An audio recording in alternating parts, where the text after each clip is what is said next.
The global economy has successfully avoided a severe recession. We are still pushing forward, but beneath the surface resilience, the entire macroeconomic engine is caught in a steady, structural deceleration. This line graph tracking global GDP over the last 20 years illustrates the step-down. We saw roughly 3.3% growth in 2024. It falls to 3.2% in 2025, before flattening against a hard ceiling of 3.1% in 2026. That gap between historical averages and our current baseline represents a transition into a low-growth equilibrium. The rapid expansion of the early 2000s is over. To understand the modern economy, we must deconstruct this 3.1% projection into its core components. It is the aggregate result of stark regional divergence, global trade fragmentation, and artificial intelligence productivity injections. Accepting a 3.1% growth rate requires recognizing a complete redesign of the global economic architecture.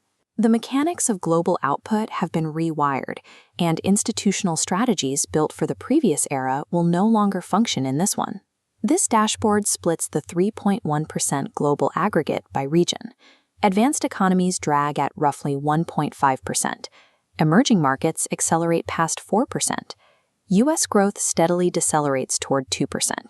Europe's stagnation, hamstrung by energy dependence and weak industrial output, traps its growth below 1%. Focus entirely. A deep, unresolved real estate crisis continues to restrict capital. India acts as the critical upward multiplier, standing as the fastest-growing major economy, generating expansion rates north of 6%. That rapid expansion does have a strict ceiling.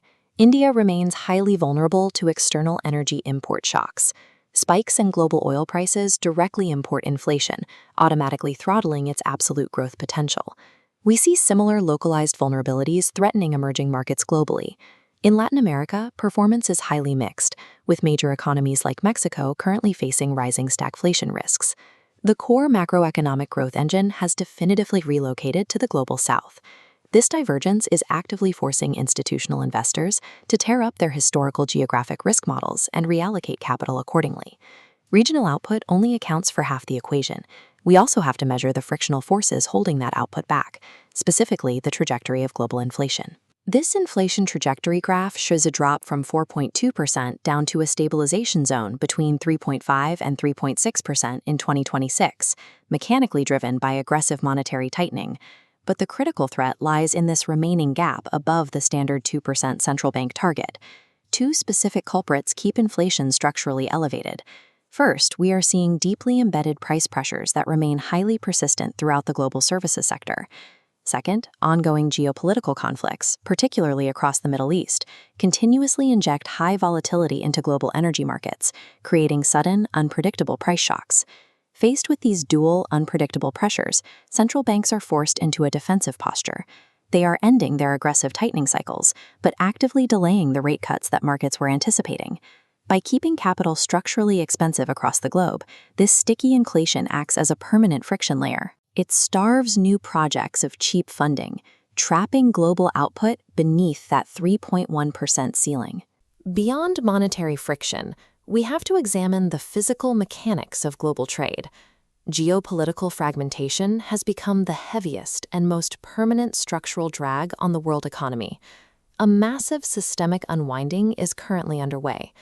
Multinational corporations are abandoning cost-optimized global supply chains in favor of resilience-optimized regional networks. This global supply chain roadmap visualizes the rapid shift to China Plus One strategies and nearshoring as corporations build geographical redundancy. But regionalization has an unavoidable consequence. Rising tariffs and protectionism add friction to every transaction, slowing the overall velocity of global trade. This slowdown is compounding an already severe macroeconomic threat: rising global sovereign debt.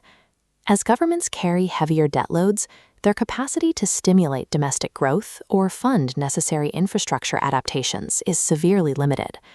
Take Mozambique as a prime example.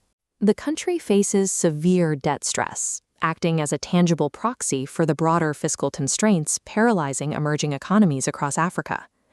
Nearshoring certainly builds necessary corporate resilience against geopolitical shocks, but it inherently destroys global macroeconomic efficiency, placing a permanently lower ceiling on overall trade growth.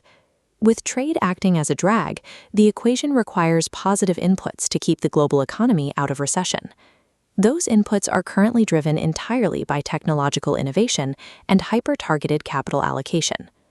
This stacked bar chart maps global capital inflows, revealing a massive, disproportionate weight allocated specifically to AI infrastructure and climate finance. By integrating AI across manufacturing and digital services, industries anticipate vast macroeconomic productivity gains that offset declines in trade velocity. However, this hyper-concentrated investment introduces immediate financial market risks. The sheer volume of capital chasing AI infrastructure accelerates the rapid formation of localized equities asset bubbles. The second major capital sink driving the modern economy is the rapid expansion of climate finance, funding a massive physical transition toward renewable energy architectures. But the current energy market exists in a dangerous duality.